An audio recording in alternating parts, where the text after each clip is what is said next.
এই প্রশ্নের সঠিক উত্তর হল সি, অর্থাৎ সালভিনিয়া।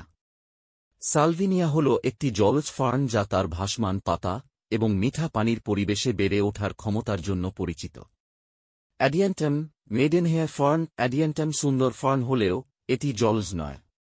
এটি সাধারণত স্থলজ, ভূমিভিত্তিক উদ্ভিদ হিসেবে জন্মানো হয়।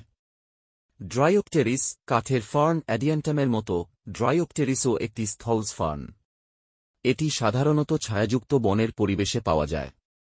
ইকুইসেটাম ঘোড়ার লেজ। যদিও ইকুইসেটাম প্রায়শই আর্দ্র অঞ্চলে জন্মে, এটিকে প্রকৃত ফার্ন হিসেবে বিবেচনা করা হয় না।